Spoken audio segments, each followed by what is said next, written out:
correctly attaching a set of drone cords to your bagpipe. It's a very important process that a lot of times people take lightly. What we want to do is we want to make sure we end up with a professional looking bagpipe. A couple of things in mind here when we're putting our drone cords on. We're doing it for appearance so that our proud instrument looks strong and is put together correctly. We're also doing it for posture. In many cases, drones that are tied too loosely or too far apart create posture issues with some players where they have to compensate for weight being distributed incorrectly on their body. And third is we are putting our drones together in the right spacing because we are trying to create an umbrella of sound, of drone sound above and around our bagpipe. That only happens when the drones are spaced out correctly. Some of the things you want to look for that are incorrect, and this has just been put together to show you what an incorrect drone cord placement looks like. One, you end up with someone who has left their cords on too long and they're falling apart and they just, in appearance, look bad. It makes the player look bad, and he doesn't really care much about about his instrument and how he's being perceived. Two, you end up with the wrong lengths where cords are just in the wrong position. In this case, we have the spacing between the tenors too far apart, and here we have a situation where the bass to tenor section has been twisted from every time you take your drone apart or your bass apart and put it into your case. And you end up with a spacing that's too tight between bass and inside tenor. And then the third one is when you're just not tight enough into your chord bead and you're always having to correct and reposition your drone cords into the bead, the drone bead. To install a set of cords, you're going to need a couple of things. Some type of measuring device, some type of clipper, and some cord ties so that you can install your pipes fairly easy. It used to be in a day where we used to hand sew, but pretty much everyone now has gone to more of a cord or cable tie to install their drone cords. Your average set of drone cords is going to be in and around 6 foot in length. What I like to do is move from the outside tenor across the bagpipe and out the bass drone. My first spot and first measurement will be the outside tenor, where I like to give myself roughly about 6 inches of gap to hang off the instrument. Something, it's a fairly clean look and fairly standard. What you want to do at this point is find your 6-inch mark, pinch that off with your left hand, come into that mark, use the cord tie. At this point, you really want to make sure your cord tie is good and tight on there so that we have no slipping of the cord tie while we're playing down the road. So we've made this first measurement and set up. You want to come to your actual bagpipe and find your cord bead. And again, what we like to do here now is pinch the cord in the cord bead nice and tight, and then come in with your cord tie and adhere the second one, and you basically have created your starting point. When you're using these clippers on them, be careful not to try to hit the silk. It doesn't take much to cut them and have it start to unravel. Now, when it comes to spacing of the drones, there used to be a standard a thought that you would space between thumb and pinky. That was kind of a general setup.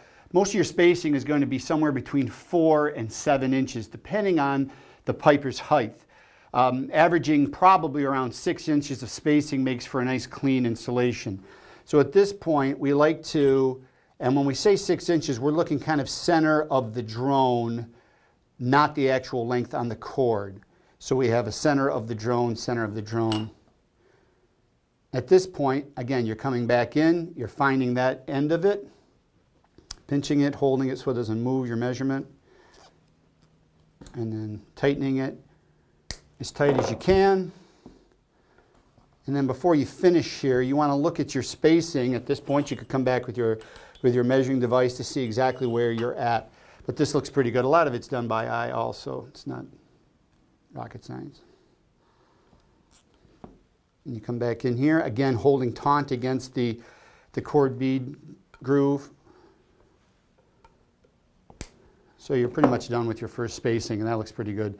That's a good standard measurement. Now what I like to do here now is make sure you take all the spin or any of the raveling in the cord out and set it up through your base. And at this time we're going to come back. What you want to do at first is just visualize the look so that it's even. At this time also you can come back through and measure your drone centers. The base is going to be slightly longer just due to the fact that it's a larger spacing around the middle section of the base. So again, you're pinching off where the drone heads and come back in and tighten this one down. This is a very important one because when you're playing your instrument, all the weight of the drones is actually on this one clip. So it looks like we're fairly evenly spaced. And this one we're also going to leave slightly looser on the base because we have a tapered section here in the base midsection, whereas these are flat and even. This allows some play here of the bass drum, on the bass drum.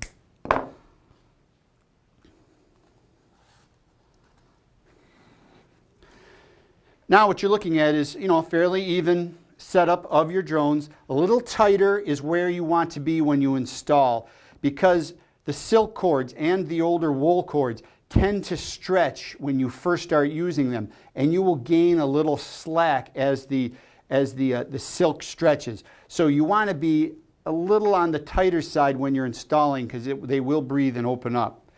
To finish off the bass section, what we like to do is take the cords and hold them to the base cord bead, and then bring it down to the base projection, the projection mount on the lower bass section, and just get a rough measurement there.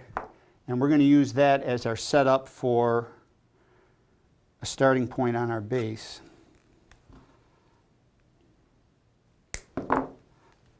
And then we're going to come up here. Same idea here. We're going to keep it nice and tight in the cord bead.